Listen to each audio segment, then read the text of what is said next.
Hey everybody, this is Mark Amadeo. Thanks for joining us for this installment of the GovCon Video Blog. Today's vlog is the third part of a vlog series covering cybersecurity rules for federal government contractors.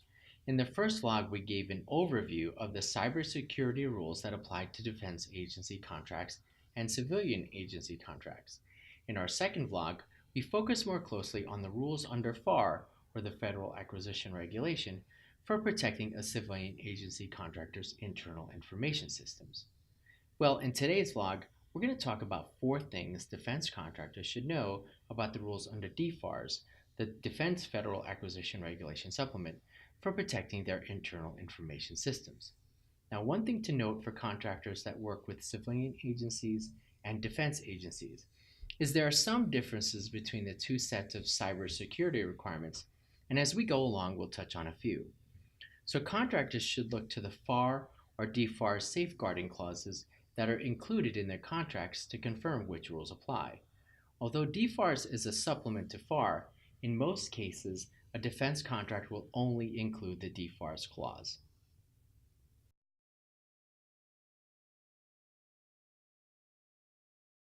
So one thing contractors should know is that like civilian agency contractors under the FAR, defense agency contractors under DFARS are required to implement protective measures over what is called covered contractor information systems. But the definition of covered contractor information systems under DFARS, although similar, is not identical to the definition under FAR.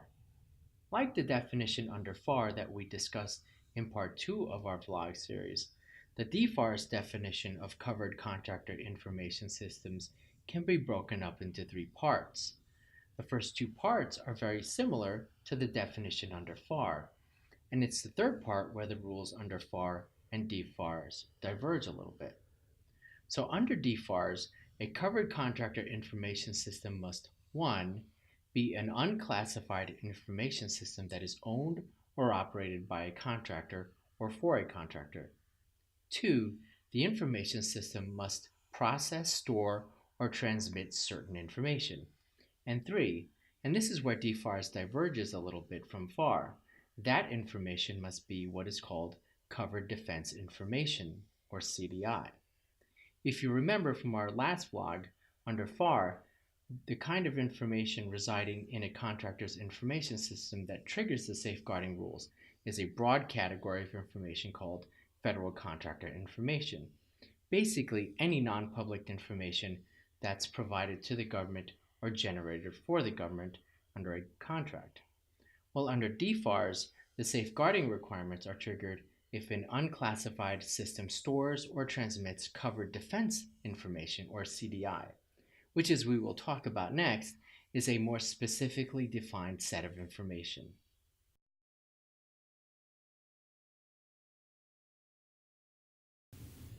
The second thing that contractors should know is that CDI, or Covered Defense Information, which triggers the safeguarding requirements, is controlled information that is specifically identified by DoD under the government contract.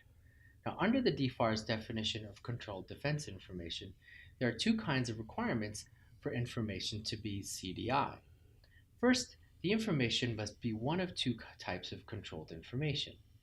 Information must be either controlled technical information, which is military or space-related information that is subject to controls over things like access, use, reproduction, modification, or disclosure. Or the information must be the kind of information that's listed in a registry of controlled unclassified information that is maintained by the National Archives. That controlled unclassified information registry can be found online at the National Archives website. The second requirement for information to be CDI is that the information must be specific to a particular government contract. Now, in the case of contractor-generated information, it's information collected, developed, used, or transmitted by or on behalf of a contractor in order for that contractor to perform under the contract. In the case of information generated by the government and provided to a contractor, the information will be specifically marked or identified by the government in a contractor task order. Now, the first category we talked about which is contractor-generated information, that may seem kind of broad, and there may be some uncertainty about whether something the contractor developed during contract performance is CDI. Well, DoD in recent guidance has indicated that it's DoD's policy that it will state in the contract the information that's required to be developed for the contract, and to the extent the information is delivered to the government, how that information will be marked and delivered. So either way, whether the information is generated by the government or by the contract will specify what will be considered CDI.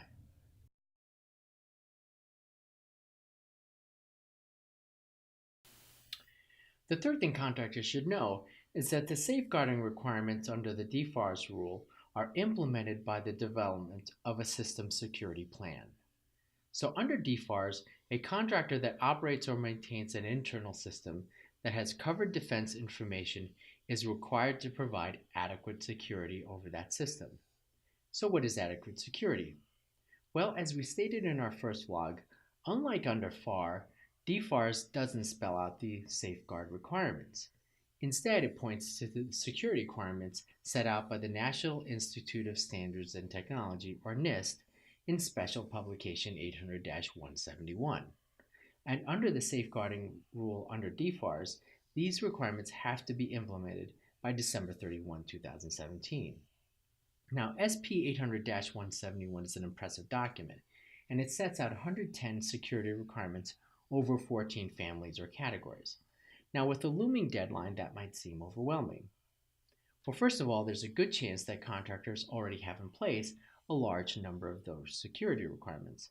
But the important thing to keep in mind is that the implementation mandate under SP 800-171, and you can find this in Chapter 3, which is conveniently titled The Requirements. These mandates are satisfied by the development of a System Security Plan, or SSP. That System Security Plan must describe either how the 110 security requirements are met or how the company or organization plans to meet those requirements. And in recent guidance, DoD has stated explicitly that a System Security Plan and associated plans of action are the mechanism to demonstrate implementation of SP 800-171. So you don't have to have all 110 safeguards in place by December 31, 2017, as long as you do have an SSP and a plan of action for how you will put those safeguards in place in the future.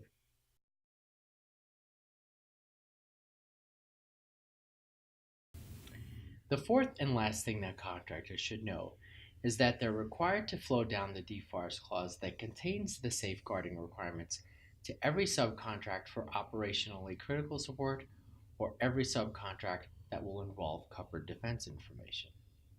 And operationally critical support is defined explicitly in DFARS, and it includes supplies or services that are designated by the government as critical for airlift, sealift, or logistical support that is essential to deployment, mobilization, or sustainment of the armed forces. Well, that's it for today's vlog. Thanks for joining us, and we hope you come back for future episodes of the GovCon Video Blog.